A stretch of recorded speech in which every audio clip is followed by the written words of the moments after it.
저는 우리 목양교회에서 여러분과 함께 교인으로 성도로 이렇게 섬기고 있는 이근호 목사입니다.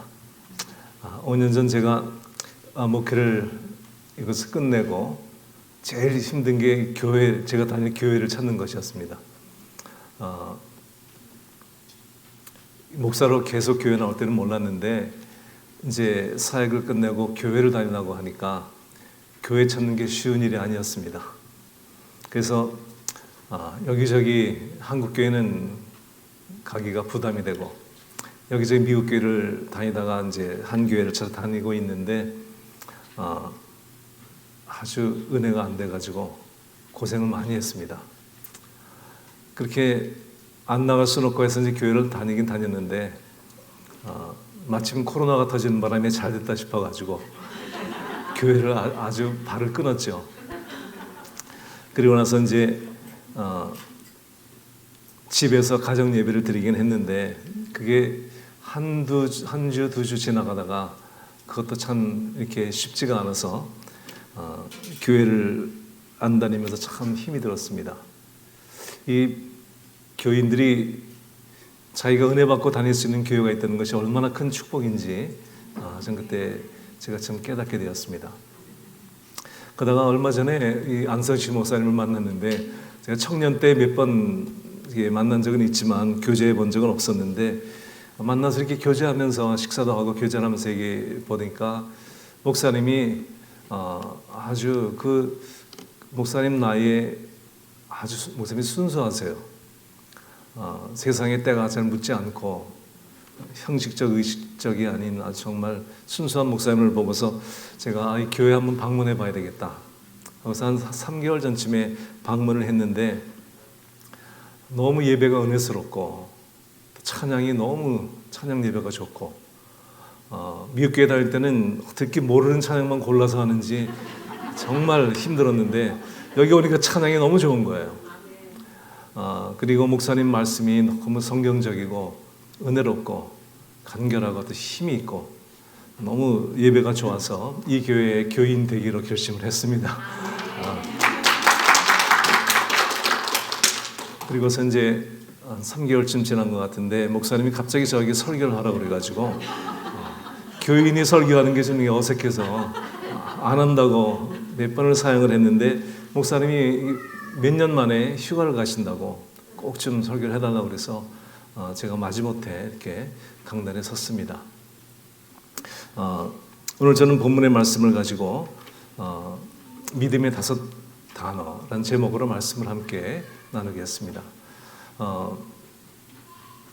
이 여인은 본문에 나오는 이 여인은 신학생의 아내였습니다.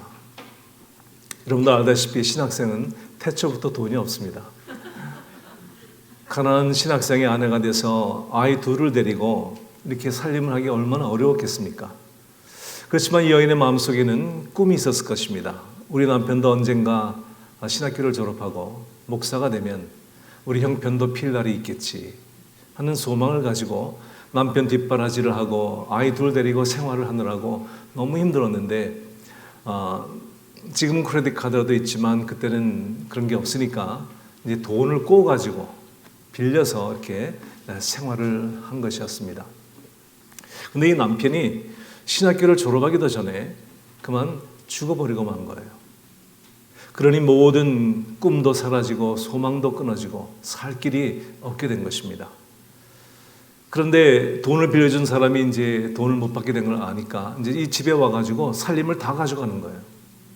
그리고 더 이상 가져갈 게 없으니까 이 아이 둘을 데려다가 이제 노예로 삼겠다고 애들 둘을 데려가려고 하는 겁니다. 얼마나 기가 막히겠습니까?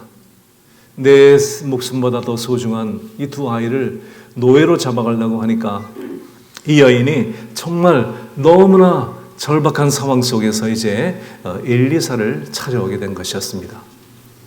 여러분, 여기 계신 분들 누구도 문제가 없는 분은 없을 겁니다.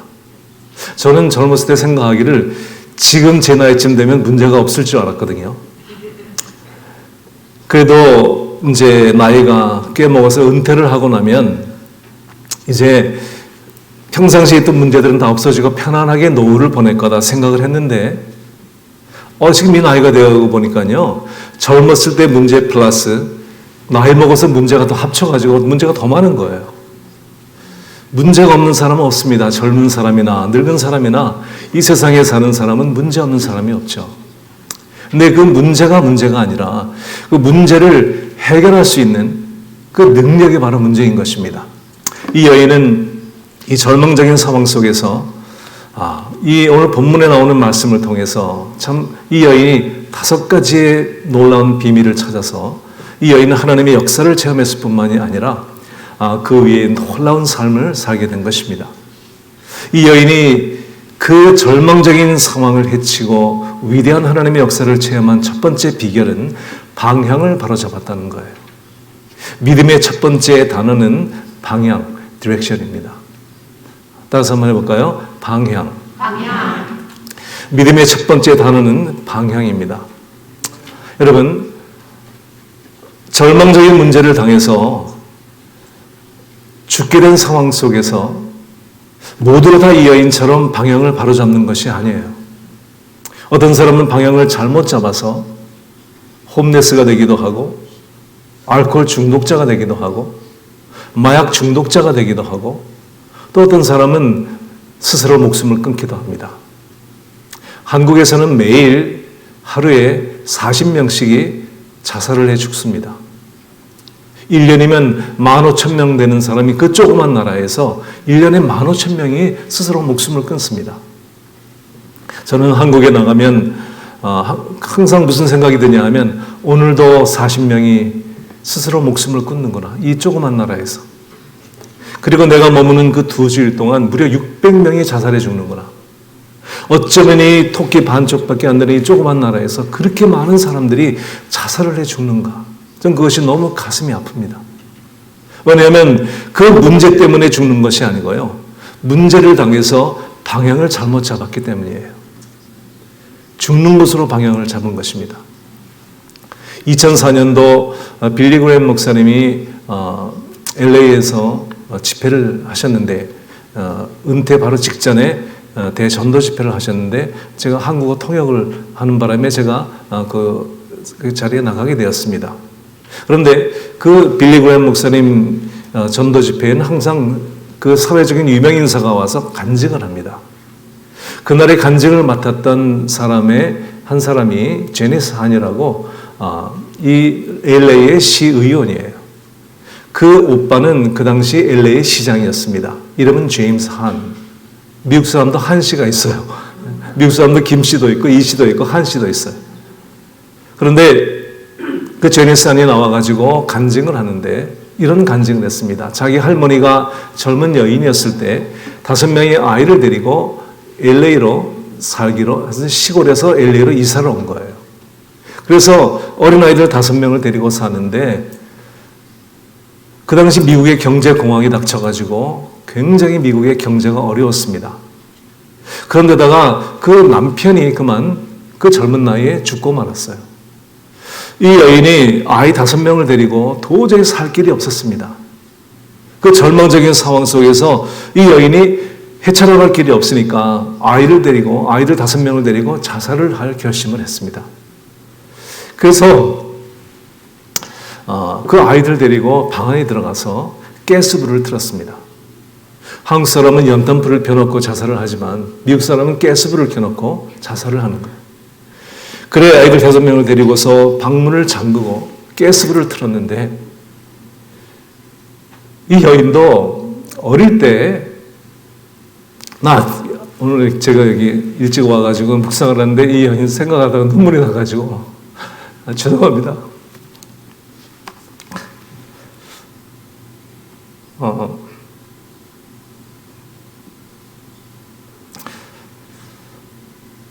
가스불을 틀었는데 어릴 때 엄마 따라서 교회를 나갔었거든요. 하나님의 음성이 들리고 하나님의 음성이 너 왜 이 불쌍한 아이들 데리고 죽으려고 하느냐? 빨리 나가서 너 회개하고 이번 주일에 교회를 찾아가라. 그래서 문을 열고 나가서 아이들 데리고 통곡을 하고 회개를 하고 그리고서는 그 주일에 아이들 5명을 데리고 교회를 나갔습니다. 그리고서 이 여인이 이 아이들 5을 잘 키워서 그 아이들 5이 전부 다 미국의 유명한 정치인들이 되었습니다. 그리고 나서 그 손자들 가운데 그 손자 하나가 LA 시장이 됐고 그 손녀딸 하나가 이제 시의원이 된 것입니다. 죽음의 자리에서 방향을 하나님이 계신 교회로 방향을 잡아서 이 여인이 바로 살아나게 되었고 그 가문은 유명한 정치인의 가문이 된 것입니다. 방향을 잡는 것은 그렇게 중요한 것입니다. 우리가 참 절망적인 상황에서 어디로 방향을 잡을 것인가, 그것은 우리의 운명을 결정하는 중요한 일입니다. 제가 오클라호마에서 첫 목회를 할 때 저희 교회 그 어느 가정에 나왔는데 그 가정의 막내딸이 조영이라는 아이였는데 아주 중학생 아이였는데 그렇게 신앙이 좋아요. 그래서 이제 엄마 아빠를 따라서 매일 새벽 예배를 나왔습니다.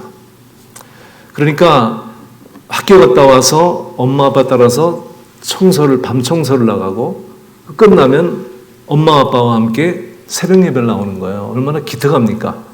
근데 그 당시에 우리 교인들이 새벽 예배에 헌금을 냈거든요. 제가 이제 항상 헌금을 이렇게 축복 기도를 하는데 제가 습관처럼 하나님 이 드린 예물이 만배의 축복으로 갚아주옵소서 이렇게 제가 축복 기도 항상 했습니다. 근데 그 어느 날 그 아이가 그 감사 헌금을 낸 거예요. 새벽 예배 때. 제가 이제 습관처럼 거기에 손을 얹고 하나님 이 드린 예물이 만배의 축복으로 갚아주시옵소서 하고 축복기도 했는데 집에 와가지고 이제 그 헌금을 가지고 와서 궁금한 거예요. 얘가 얼마를 냈나. 그래서 헌금 봉투를 열어봤죠. 그랬더니 그 아이가 중학생 아이가 100불을 낸 거예요. 그 제가 100불 곱하기 만 해봤죠. 왜냐면 제가 만배 축복을 했으니까 100불 곱하기 만이 얼마죠? 여러분도 이미 오신 지 오래가 돼가지고 잘 안 돌아가신 것 같은데 100 곱하기 만은 100만 불입니다. 100만 불의 축복을 받은 거예요. 그러고 나서 이제 세월이 흘렀습니다. 저는 LA로 이제 오클라호마에서 LA로 목회를 이제 옮겨오고 LA에서 이제 목회를 하다가 어느 날 공부를 좀 더 해야 되겠다 생각이 돼서 이제 풀러 신학교에 이제 공부를 하러 이제 택해서 갔습니다. 수업이 끝나고 나오려고 하는데 저 뒤에서 목사님 그러는 거예요. 보니까 걔가 대학원생이 돼가지고 그 플러신 학교 거기에 이제 와서 앉아 있는 거예요. 걔는 그때 졸업반이고 저는 처음 들어간 겁니다. 저보다 선배가 됐어요. 그래서 저보다 뭐라 그러냐면 목사님 제가 이번 학기를 마치고 이제 졸업을 하면 한국의 신학교에 강사로 가도록 초청을 받았습니다. 제가 너무 깜짝 놀란 거예요. 20대 중반밖에 안 됐는데 신학교 강사로 가게 된 거예요. 그때 무슨 생각이 났냐 하면 걔가 그때 중학생 때 드렸던 그 감사헌금이 생각이 났습니다. 그리고 제가 축복했던 것이 생각이 나는 거예요. 내 만배의 축복, 한 100만 불만 생각하고 있었는데 어쩌면 신학생을 가르치는 이제 교수가 돼가지고 이 100만 불이 문제가 아니고 더 큰 축복을 받았구나 네가. 그러고 나서 이제 때가 되면 얘가 또 연락이 오는 거예요. 목사님 나 결혼해요. 결혼식 때 와주세요. 결혼식 때 가보니까요. 너무 잘생긴 아주 키도 크고 잘생긴 신앙 좋은 남자를 만나가지고 결혼을 한 거예요. 그리고 이제 계속 그렇게 우리 인연이 계속됐는데 얼마 전에 저에게 편지가 왔어요. 그때 중학생 아이가 지금은요 50이 가까운 중년이 됐습니다. 저도 이렇게 나이가 먹었으니까 그 편지 내용을 제가 한번 읽어드릴 테니까 한번 들어보세요. 목사님, 중년이 된 지금도 저의 신앙의 자산과 기초는 다 목사님이 가르쳐 주신 것이에요. 신학도 해보고 이것저것 더 심오한 진리가 있나 기웃거렸지만 결국 진리는 간단하고 명확하며 목사님이 저희들에게 가르쳐 주신 것이 생명줄이고 저를 지탱하는 것이라는 것을 나이가 들면 들수록 더 확신하고 있어요.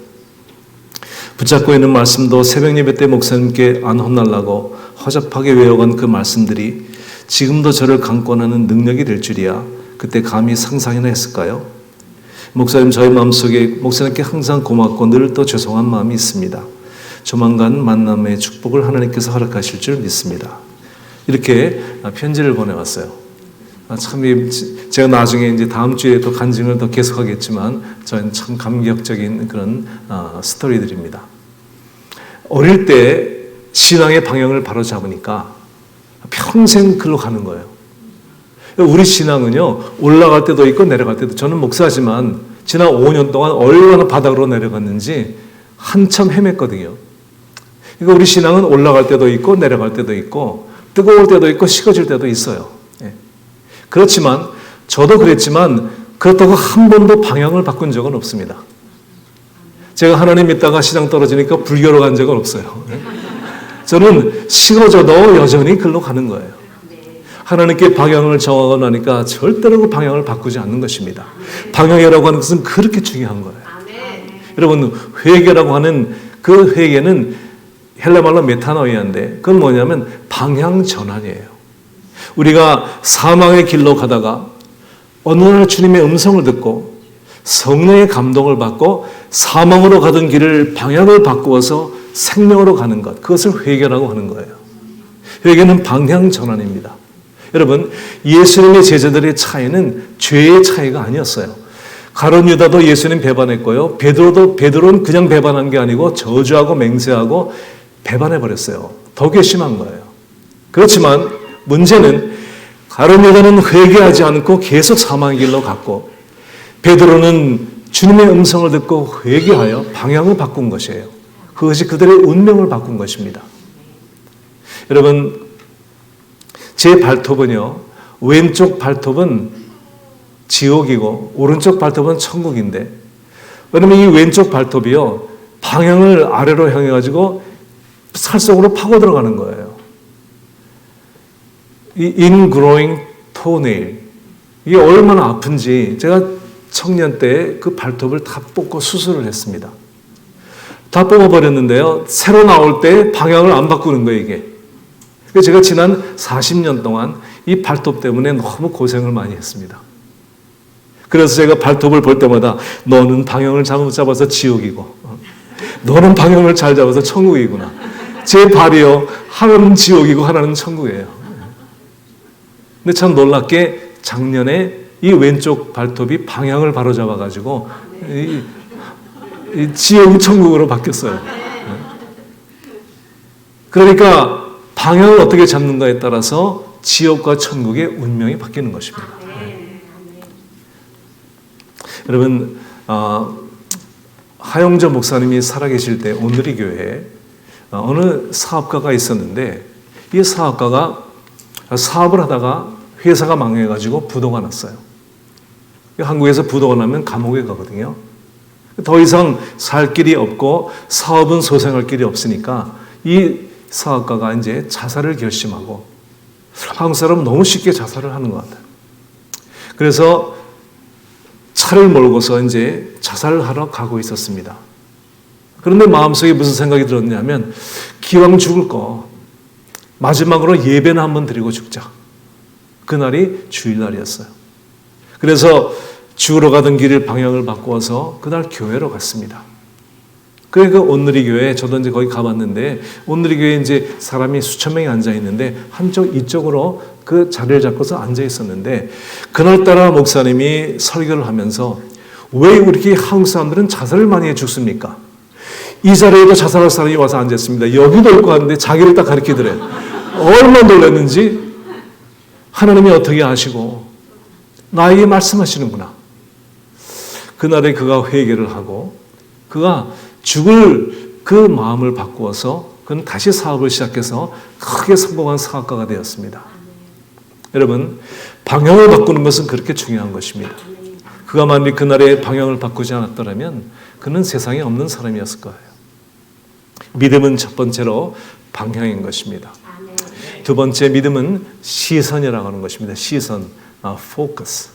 첫째는 direction이고 두 번째는 focus. 우리의 시선을 어디로 두는가 하는 것이 믿음의 중요한 두 번째 단어인 것입니다. 따라서 한번 해볼까요? 믿음은 시선이다. 이 여인이 엘리사에 와서 이렇게 말합니다. 당신의 종 나의 남편이 이미 죽었는데 그가 살아있을 때 하나님을 경외한 것을 당신도 아시지 않습니까? 이제 빚준 사람들이 와서 나의 두 아이를 종으로 삼고자 데려가려고 합니다. 어쩌면 좋습니까? 하고 엘리사에게 호소를 했습니다. 그때 엘리사가 이렇게 말합니다. 내가 너를 위하여 어떻게 하랴? 이 말은요, 영어로 What can I do for you? 내가 너를 위해서 무엇을 해줄 수 있냐? 하고 말하는 것이 아니고요. How can I help you? 내가 너를 어떻게 도울 수 있겠냐? 여러분, 이 여자가 엘리사를 왜 찾아왔죠? 지금 돈이 없어 찾아온 거예요. 목사가 무슨 돈이 있습니까? 목사는 그때부터 지금까지 태초부터 돈이 없어요. 그런데 엘리사가 이 여자를 도울 수 있는 힘이 없는 거예요. 왜 나에게 네가 이렇게 도움을 요청하느냐? 왜 나에게 호소하느냐? 내가 너를 어떻게 도울 수 있느냐? 하고 엘리사는 지금 이 여인의 시선을 하나님께로 바꿔주고 있는 것입니다. 나에게 도와달라고 하지 말고 너를 도와주는 분은 오직 하나님밖에 안 계시다. 내가 산을 향하여 눈을 들리라. 나의 도움이 어디서 올꼬? 나의 도움이 천지를 지으신 여호와에게서로다. 할렐루야. 하나님께 도움을 요청하라는 거예요. 이 여인은 엘리사를 바라보고 엘리사에게 도움을 요청해 찾아왔지만 엘리사는 이 여인의 그 시선을 하나님께로 지금 바꿔주고 있는 것입니다. 여러분, 교회라고 하는 것은 교회는 하나님을 바라보는 것이 교회예요. 목사를 바라보는 것도 아니고 사람을 바라보는 것이 아니에요. 교회는 하나님을 바라보는 것이에요. 목회자는 문제를 가지고 찾아오는 성도들에게 그 시선을 하나님께로 돌려주는 것이 바로 교회입니다. 여러분, 광야는 어디입니까? 광야라고 하는 것은요, 아무것도 없는 것이 광야예요. 땅에서 뭐가 나오진 않아요. 모래, 전체가 모래입니다. 땅에서 뭐가 나옵니까? 이 광야라고 하는 것은요, 위를 바라봐야 위에서 만나도 내려오고 메추라기도 내려오고 구름 기둥도 위에서 내려오고 불 기둥도 위에서 내려오는 것, 그것이 광야. 그래서 하나님은요, 이스라엘 민족들을 하나님 바라보는 훈련을 시키기 위해서 광야로 데리고 나오신 거예요. 여러분, 왜 이스라엘 백성이 애굽을 빠져나오자마자 가나안으로 들어가지 못하고 40년을 광야에서 방황했을까요? 왜냐하면 400년 동안 애굽 땅에 살던 그들은 하나님 바라보는 훈련이 되어 있지 않았어요. 가나안 땅에 들어가도 그들은 가나안 족속과 함께 어울려서 타락하고 말 것을 아셨기 때문에 하나님은 이스라엘 민족을 훈련시키기 위해서 광야로 데리고 나오신 것입니다. 그래서 40년 동안 끊임없이 하나님 바라보는 훈련을 시키는데도요, 이 백성들이 하나님 바라볼 줄을 몰랐어요. 틈만 나면 모세를 원망하고 모세를 돌로 쳐 죽이려고 하고 틈만 나면 원망 불평을 하는 거예요. 그러니까 하나님께서 너희들은 아직 가나안에 들어갈 준비가 안 됐구나. 그래서 광야 40년을 돌리면서 이스라엘 민족을 하나님 바라보는 훈련을 시킨 거예요. 여러분들이 하나님을 바라보지 않으면 광야가 끝나지 않습니다. 우리는 끊임없이 광야를 헤매야 됩니다. 왜요? 하나님을 안 바라보기 때문이에요. 끊임없이 사람을 의지하기 때문이에요. 우리가 하나님을 바라보지 않고 시선을 세상으로 돌리면 세상은 어지러워요. 정신이 돌아요. 다윗이 하나님 바라보다가 어느 날 옥상에 올라가서 세상을 내려다보다가 타락하고 말았어요. 그래서 참으로 어려운 일을 당했죠. 느부갓네살 왕이 하나님을 바라보지 않고 세상을 바라보면서 내가 정복한 나라들을 보라 하다가 미쳐버렸어요. 7년 동안 미치광이가 되었습니다. 그런데 어느 날 회개하고 위를 올려다볼 때 제정신이 돌아온 거예요. 우리는요, 하나님을 바라보지 않고 세상을 바라보면, 세상을 내다보면 우리는 다 미쳐버려요. 세상에. 돈에 미치고요. 세상의 정욕에 미치고 세상 것에 미치는 거예요. 그래서 지금 세상 사람들은요, 미쳐서 살고 있는 거예요. 그 눈을 들어 하나님을 바라볼 때 제정신이 돌아오는 것입니다. 하나님은 우리 보고 하나님을 바라보라고 하시는 거예요. 목회자는 바로 교인들에게 하나님 말씀을 증거하면서 교인들을 하나님 바라보게 만들어주는 것이 목사의 사명인 거예요. 제가 옛날에 LA에서 목회를 할 때 치유 사역을 많이 했거든요. 그 뒤에도 물론 했지만 그때 많이 했습니다. 그러니까 사람들이 기도를 받으러 찾아오는데 동네에서만 오는 것이 아니고요. 좀 멀리서 오는 거예요. 캐나다에서도 오고 유럽에서도 오고 한국에서도 오고 사방에서 병든 사람들이 이렇게 치료를 받으러 이제 기도를 받으러 오는 겁니다. 제가 능력이 있어서 하는 것이 아니고 저는 기도만 해주는데 이게 어떻게 그 멀리서 오니까 제가 너무나 부담이 되는 거예요. 어떤 사람들은 그 멀리서 휠체어를 타고 오는 거예요. 그 휠체어 타고 들어오는 모습을 보면 제가 기가 막힙니다. 제 마음속에는 저 사람은 분명히 안 날 거라는 확신이 있어요. 예? 아니, 휠체어 들어온 사람이 기도해 준다고 납니까? 근데 이 사람들이요, 믿을 데가 없으니까요, 그냥 소문 듣고 그냥 기도 받으러 오는 거예요. 제가 너무나 부담이 돼가지고, 오는 분들한테 제가 이렇게 얘기해 줍니다. 저는 그냥 기도해 드리는데, 고치고 안 고치고는 하나님이 하시는 것이지, 사람이 하는 게 아닙니다. 그렇게 말하면서 저는 그들의 시선을 하나님께로 계속 돌려준 거예요. 네. 너무 부담이 되니까요. 네. 여러분, 사람을 바라보는 것이 아니고요. 믿음이란 하나님을 바라보는 것이에요. 우리의 시선을 주님께로 돌리는 것입니다. 여러분, 우리가 하나님을 바라보는 최상의 자리는 바로 기도의 자리인 것입니다. 기도는 하나님을 바라보는 자리입니다. 우리가 하나님을 바라보면서 하나님, 이 세상에는 나를 도와줄 자가 아무도 없습니다. 오직 주님밖에는 나를 도우실 사람이 없습니다. 주님은 이렇게 말씀하십니다. 너는 내게 부르짖어라. 내가 내게 응답하겠고 네가 알지 못하는 크고 비밀한 일을 보여줄 것이다. 주님은 우리에게 하나님을 바라보라고 말씀하셔요. 우리가 기도하면 하나님은 역사하십니다. 할렐루야. 기도의 자리는 나의 모든 시선을 세상을 향한 것을 버리고 하나님을 바라보는 자리가 바로 기도의 자리인 것입니다. 주님은 그 말씀이 나오기 전에 이렇게 말씀하셨죠. 일을 행하시는 여호와, 그것을 지어 성취하시는 여호와, 그 이름을 여호와라는 이가 이같이 이르노라. 너는 내게 부르짖어라. 여러분, 여호와란 이름은요, 언약의 이름이거든요. 여호와 이레, 예비하시는 하나님, 여호와 니시, 승리를 주시는 하나님, 여호와 라파, 우리를 치료하시는 하나님, 여호와 삼마, 언제나 거기에 계시는 하나님, 여호와 라, 우리의 목자가 되시는 하나님, 여호와 샬롬, 평강의 하나님. 우리가 기도할 때 하나님은 이런 언약으로 우리에게 응답을 하십니다. 주님은 우리가 기도할 때 응답하시겠다고 그렇게 약속하신 거예요. 구하라, 주실 것이요, 찾으라, 찾을 것이요, 문을 두드리라, 그러면 열릴 것이니. 여러분, 성경에 나오는 수많은 약속 가운데 가장 많은 것이 기도 응답의 약속인 것입니다. 주님은 기도하는 자에게 응답하시겠다고 약속하신 것입니다. 여러분, 제가 이렇게 삶을 살고 목회를 하다 보니까요, 인생의 차이는 별 차이가 없어요. 인생의 차이는 바로 기도의 차이인 것입니다. 세월이 흘러서 보니까 기도한 사람은 하나님이 도와주시고 기도하지 않고 하나님을 의지하지 않는 사람은 도움의 손길이 없는 거예요. 출애굽기 32장과 에스겔서 22장에는 이스라엘 백성들이 함께 범죄를 합니다.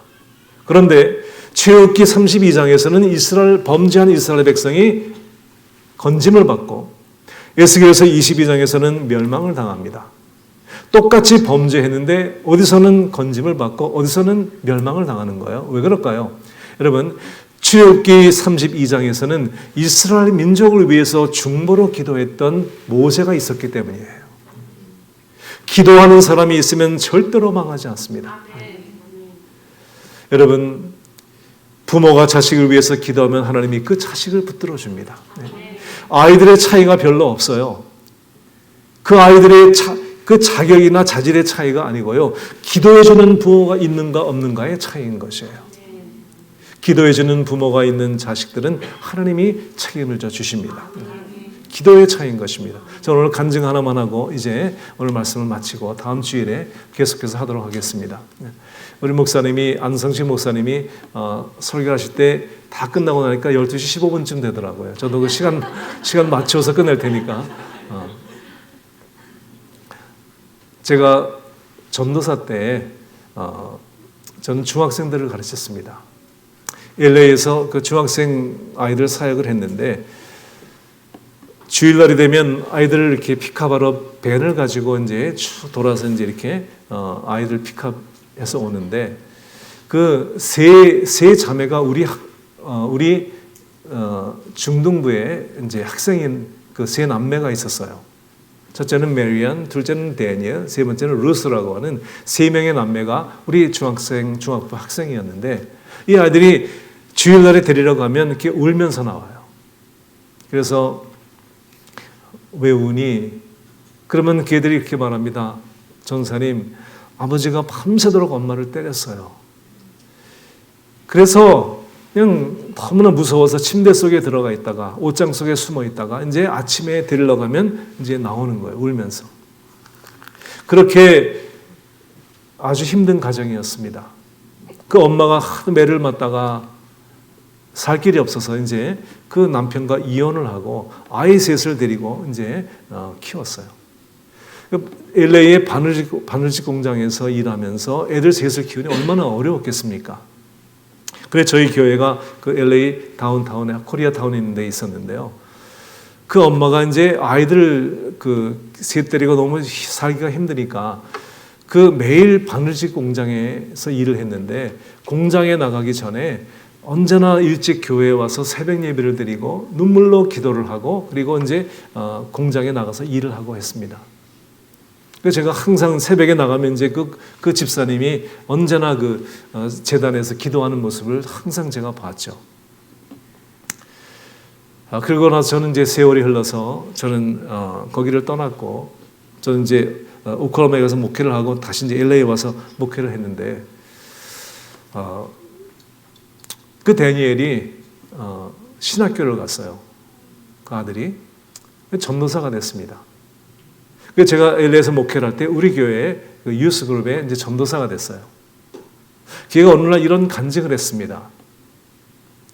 자기 엄마가 자기들 데리고 이제 자기들 키우는데 자기가 이제 청소년 때 반항심이 생겨가지고 밖에다 도둑질을 했어요. 도둑질을 하다가 경찰에게 붙잡혔습니다. 근데 엄마가 연락을 받고 온 거예요. 그들이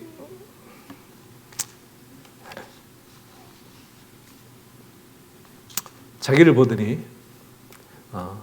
아무 말도 안 하고 눈물을 주르르 흘리더래요. 그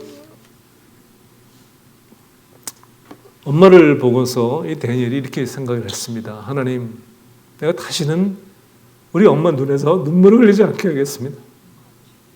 그리고서 그 다니엘이 회개하고 신학교를 갔습니다. 그리고서 이제 전도사가 됐죠. 그리고 나서 이제 머리가 좋아서 하버드 대학을 갔어요. 하버드 대학을 졸업하고 이제 캘리포니아에서 대학교 교수가 되었습니다. 대학교 교수 일을 하면서 교회 전도사로 일을 했죠. 그리고 그 누나인 메리아는 아주 훌륭한 찬양 사역자였습니다. 남편은 변호사인데요. 저희 교회의 영어부 담당자가 됐어요. 그리고 아주 탁월한 그런 찬양 사역을 했는데요. 그 막내는요, USC의 대학교 그 교수가 되었습니다. 그 아이들이 다 훌륭하게 자랐어요. 그리고 그 집사님 지금 권사님이신데 아주 성품이 좋고 신앙 좋은 장로님을 만나서 아주 행복한 여생을 지내고 계셔요. 저는 그 애들을 보면서 또 그 권사님을 생각하면서 참 자녀를 위해서 눈물로 새벽 제단에서 기도한 그 권사님의 기도가 결코 헛되지 않고 자녀들의 삶의 축복으로 그렇게 이루어졌구나 하는 생각을 합니다. 여러분, 믿음이라고 하는 것은요, 하나님을 바라보는 것이에요. 우리의 시선을 주님께 고정시키는 것입니다. 제가 설교를 하면서 잘 이렇게 울거나 그러지 않는데 이 재단이 은혜로워서 그런지 눈물이 나네요. 네. 믿음은 방향이고 믿음은 시선입니다. 하나님을 향해서 방향을 잡고 또 우리 하나님을 향해서 우리의 시선을 고정시키는 것, 이것을 믿음이라고 합니다. 다음 주에 계속해서 하도록 하겠습니다. 기도하겠습니다. 참 좋으신 우리 아버지 하나님, 주님의 놀라우신 은혜와 사랑을 감사드리며 영광을 돌립니다. 우리의 삶에는 끊임없이 문제가 있지만 그 문제 속에서 우리가 하나님을 향해 방향을 잡고 세상을 바라보지 않고 우리를 도와주시는 유일하신 우리 하나님만을 바라보게 하여 주시옵소서. 그리함으로 우리의 삶 속에 어떠한 문제를 당하든지 우리가 그 문제 속에서 하나님을 만나고 또 하나님의 역사를 체험하는 우리 목양교회 성도들 되기를 주님 앞에 간절히 기도합니다. 하나님, 이 시간도 이렇게 오랜만에 휴가를 얻어서 멀리 여행 가 있는 우리 안 목사님과 사모님 주님께서 붙들어 주시고 좋은 여행 잘 마치고 안전하게 돌아올 수 있도록 하나님께서 그 전능의 손길로 지켜주시고 인도하여 주옵소서. 감사드리고 축복하며 예수님의 이름으로 기도합니다. 아멘. 우리 시간에 함께 찬양 드리겠습니다.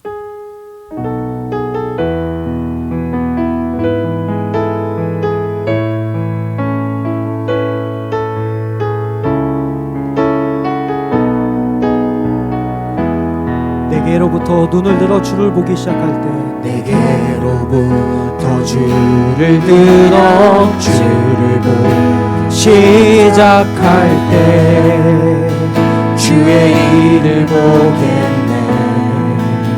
내 작은 마음 돌이키사 하늘에 꿈꾸게 하네.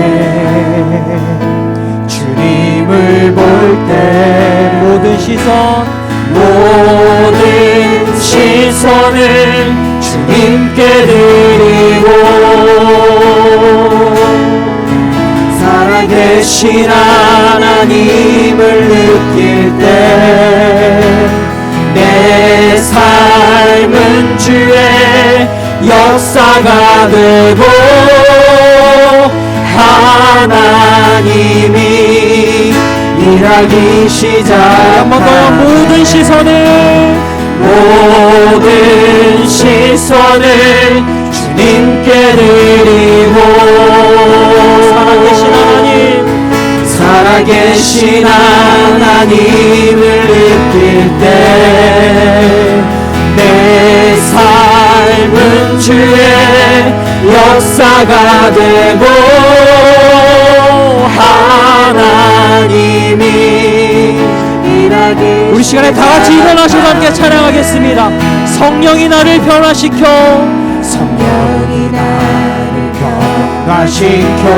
모든 두려움 사라질 때 주의 일을 보겠네.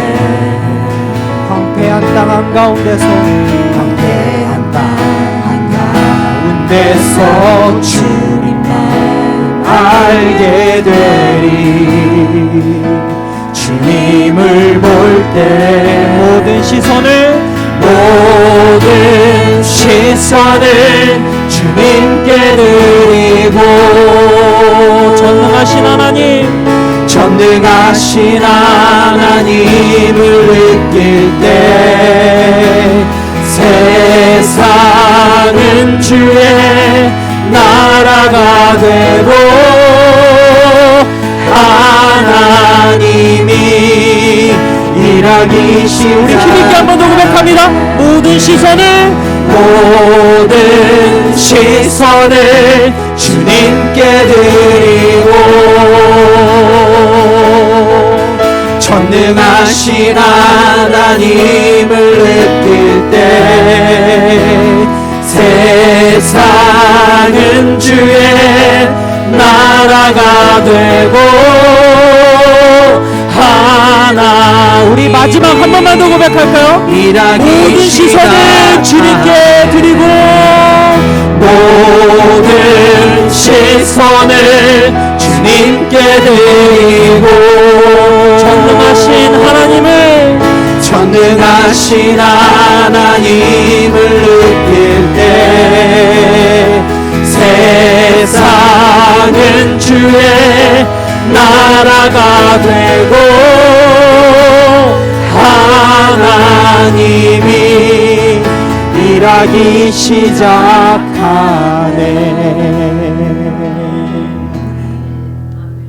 이제는 우리 주 예수 그리스도의 그 무한하신 은혜와 하나님 아버지의 높고도 깊고도 넓고도 영원하신 그 사랑하심과 성령님의 인도하시고 내주하시고 교통하심이 하나님이 사랑하시는 우리 목양교회 모든 교우들과 그 가정 위에, 그리고 또 사랑하는 하나님 우리 담임 목사님과 사모님 그 모든 가정과 사역 위에 지금으로부터 영원토록 함께해 주시옵기를 간절히 축원하옵나이다. 아멘.